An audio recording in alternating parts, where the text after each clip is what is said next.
Now 110 days away from the Republican National Convention to be held here in Tampa. As that countdown is on, the head of a local human trafficking task force says the group is preparing for an expected increase in human trafficking for sex once that convention comes to town. Ashley Glass is live outside the forum with the details. Ashley. Hi, Dan. It's a prediction that really jumped out at us. Clearwater police tell me they anticipate a 50% increase in sex trafficking once the RNC arrives here at the forum in August. That's moving adults, sometimes children, into the area to sell sex. Type in Tampa. There's escorts, body rubs. On a website that Clearwater Police Detective George Coder often uses as a starting point to investigate sex trafficking. This is Backpage.com. Here's breathtaking peaches in Palm Harbor. There's 8 pages, and it continues on. And that's nothing compared to what Detective Coder anticipates come the week of August 27th. You're going to see an increased activity of online ads with new faces.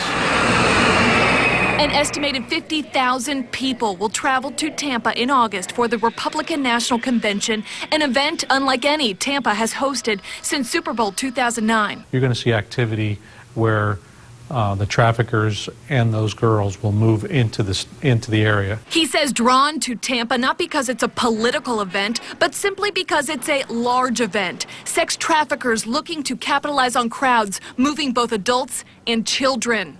The message of sex with kids is wrong, should be obvious, and we shouldn't have to shout it out the rooftops. We do, because it's happening. The task force on human trafficking that Coder heads up has recovered 62 child sex trafficking victims since 2009 just in Tampa.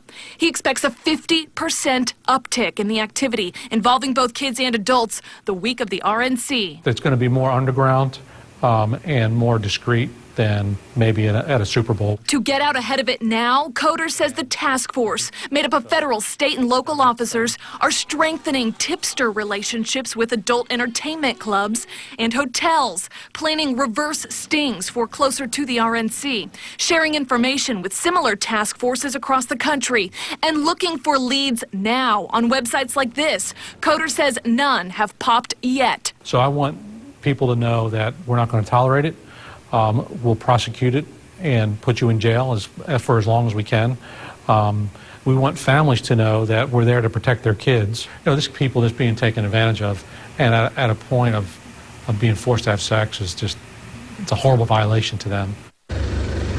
We are continuing to dig into this topic. Tomorrow, a local woman shares her story. She says she was a victim in sex trafficking, and she's sharing her story now in hopes of raising awareness before the RNC. I'll bring you that story tomorrow. For now, live in Tampa, Ashley Glass, ABC Action News.